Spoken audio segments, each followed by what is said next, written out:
Hello. Hello ಯಾರು? Sir ನಮಸ್ತೆ sir, ನಾವು ಜಿಯೋ ಆಫೀಸ್ ಇಂದ ಕಾಲ್ ಮಾಡ್ತಿರೋದು. ಮ್ಯಾಮ್ ಇದು ಈ ಮೊಬೈಲ್ ನಂಬರ್ ರೀಚಾರ್ಜ್ ಖಾಲಿ ಆಗ್ಬಿಟ್ಟೈತೆ, ಹಂಗೆ ರೀಚಾರ್ಜ್ ಮಾಡಿ ಮ್ಯಾಮ್. ಹೌದಾ ಸರ್, ಎಷ್ಟು ಸರ್ ಎಷ್ಟು ಮಾಡ್ಸೋದು ಅಂತ? ಓ, ಅದನ್ನ ಕೇಳಕ್ ಕಾಲ್ ಮಾಡಿದ್ರಾ? ನಾವು ರಿಚಾರ್ಜ್ ಮಾಡ್ತೀವಿ ಅನ್ಕೊಂಡ್ರಾ? ನಾನೆಲ್ಲ ರೀಚಾರ್ಜ್ ಮಾಡೋರು ಕಾಲ್ ಮಾಡೋರು. ಥ್ಯಾಂಕ್ಸ್ ಮ್ಯಾಮ್ ಕಾಲ್ ಮಾಡಿದಕ್ಕೆ. ಇದು ಹಂಗೆ ಮಾಡ್ಬಿಡಿ ಮ್ಯಾಮ್. ಹೌದಾ ಸರ್, ಎಷ್ಟಂತು?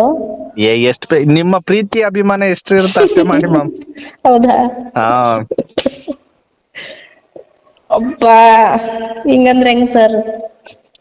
ಅಲ್ಲ ಮ್ಯಾಮ್, ಇಷ್ಟ ದಿನ ಬಿಟ್ಕೊಂಡ್ ನನ್ನ ನೆನ್ಸ್ಕೊಂಡ್ ಕಾಲ್ ಮಾಡಿದಿರಲ್ಲ ಮ್ಯಾಮ್, ಗ್ರೇಟ್ ಮ್ಯಾಮ್ ಹಂಗೆ. ನೀವು. ಓ, ನಿಮ್ 299 ನಂಬರ್ ಸಿಕ್ತಲ್ಲ ಅಂತ. 399 ಹೊಡೆದ್ ಬಿಡಿ ಮ್ಯಾಮ್.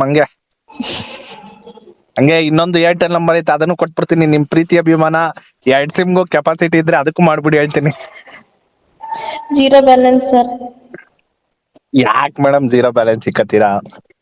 ಏನ್ ಮಾಡೋದು ಮತ್ತೆ? ಅಲ್ಲ, ಹಂಗೆ ನೀವೇ ಜೀರೋ ಬ್ಯಾಲೆನ್ಸ್ ಇಕ್ಕೊಂಬಿಟ್ಟು ನಮ್ಮಂತವ್ರಿಗೆ ಫೋನ್ ಹಾಕ್ತಿರಲ್ಲ. ಅಲ್ಲ, ಅರ್ಥ ಮಾಡ್ಕೊಳ್ಳಿ, ಈ ರೀಚಾರ್ಜ್ ಇನ್ನು ಇವಾಗ ಮಾಡ್ತೀರಾ ಅಂದ್ರೆ ಎಂತ ಒಂದ್ ನಿಮಿಷ, ಬಡವ್ರು ನಾವು ಅಂತ. ಹುಡುಗರ ಹತ್ರ ಕಾಸಿರುತ್ತೆ, ಹುಡುಗಿರ ಹತ್ರ ಎಲ್ಲಿರುತ್ತೆ? ಆಕ್ಚುಲಿ ಮೇಡಮ್, ನಾನು ಈ ಮಂತ್ ಅಲ್ಲಿ ಕಳ್ತನ ಜಾಸ್ತಿ ಮಾಡಕ್ ಹೋಗಿಲ್ಲ. ಲಾಸ್ಟ್ ಮಂತ್ ಹಂಗೆ. ಪೊಲೀಸರು ಹಿಡ್ಕೊಂಡು ಹೋಗ್ಬಿಟ್ಟಿದ್ರು, ಅದಕ್ಕೆ ಕಳ್ತನ ಬಿಟ್ಬಿಟ್ಟಿದೀನಿ ಈಗ. ಹಂಗೆ.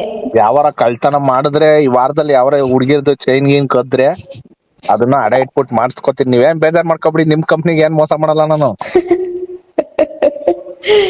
ಸರಿ ಆಯ್ತು, ರಿಚಾರ್ಜ್ ಮಾಡಿಸ್ಕೊಳ್ಳಿ. ತಲೆ ಕೆಡ್ಸ್ಕೊಬಿಡಿ ಮ್ಯಾಮ್, ಮಾಡಿಸ್ತೀನಿ. ನಿಮ್ಗೆ ಮಾಡಿಸ್ಬಿಟ್ಟು ನಿಮ್ಗೆ ಕಾಲ್ ಮಾಡ್ತೀನಿ. ಸರಿ sir, thank you sir. Thank you ma'am.